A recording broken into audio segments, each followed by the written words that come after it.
Осінь – ідеальний час для гарбузових десертів, тому лови рецепт.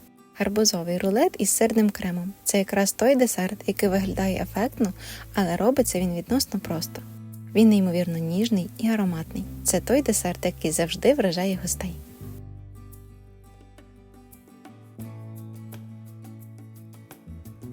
Для рулету нам знадобиться гарбузове пюре. Його зробити легко. Гарбуз нарізаю на менші шматки, очищаю від шкірки, викладаю на деко, додаю трохи води, щоб гарбуз не був надто сухим, накриваю фольгою та запікаю гарбуз у духовці при 180-200 градусів 45-60 хвилин, можливо навіть більше. Час запікання може відрізнятися через сорт, кількість і величину шматків. Потім гарбуз подрібнюю у блендері і відкладаю 200 г пюре для рулету, щоб воно охололо. Тепер змішаю сухі інгредієнти і спеції. Дрібка імбиру, кардамон, мускатний горіх, дрібка солі. Це усе разом я відклала. Спочатку просію 120 г борошна і 1 чайну ложку розпушувача. Тоді додаю чайну ложку кориці і підготовлені спеції. Перемішую. Далі для тіста змішую 3 яйця кімнатної температури. Якщо забула їх вийняти з холодильника заздалегідь, тоді просто опускаю на 5 хвилин у теплу воду. 160 г цукру і взбиваю до світлої пишної маси. Додаю 25 г олії та 200 г гарбузового пюре і перемішую.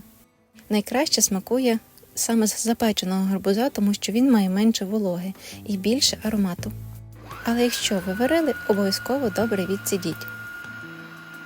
Тепер додаю сухі інгредієнти і знову перемішую. Тісто має вийти ніжним і ароматним. Саме спеції подарують десерту справжній осінній аромат. Застеляю деко з пергаментом і виливаю тісто тонким шаром на деко. Чим товстіший корж, тим складніше його буде згорнути без тріщин. Розрівнюю тісто лопаткою. Можна навіть трохи постукати об стіл, щоб випустити бульбашки повітря, і щоб він був рівнішим.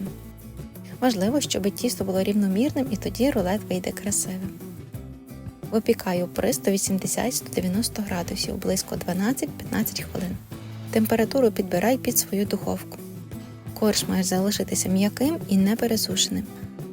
Якщо тісто пеклося довше, ніж 12-15 хвилин, або при занадто високій температурі, воно може стати ламким. На чистий рушник або пергамент посипаю цукровою пудрою, щоб готовий корж не прилип до рушника під час вистигання і скручування. І це полегшує процес формування рулету та запобігає його розриванню. Викладаю гарячий корж верх ногами на цей рушник. Відразу акуратно знімаю пергамент.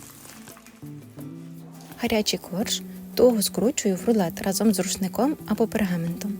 І це секрет, щоб він не тріскав. Тоді він запам'ятає форму. Залишаю його повністю охолонути в згорнутому вигляді на решітці. Поки корж холоне, приготую крем. Для начинки збиваю 250 г вершкового сиру і 50 г цукрової пудри на невисокій швидкості.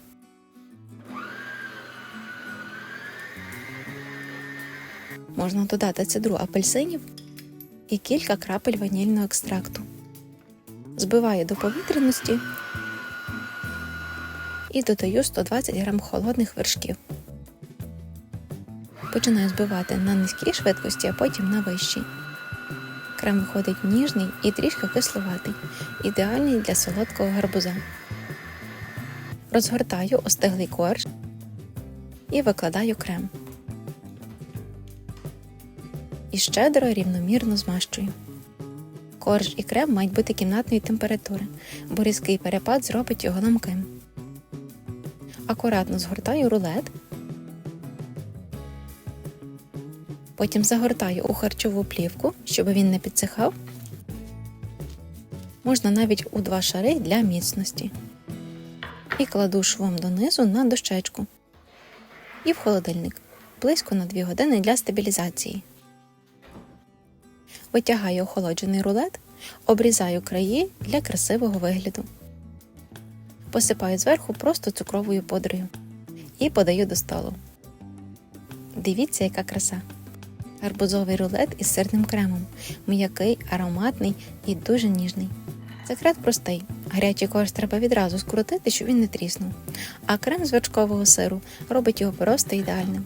Це святковий і дуже осінній десерт. Спробуй, і він теж стане твоїм улюбленим. Смачного!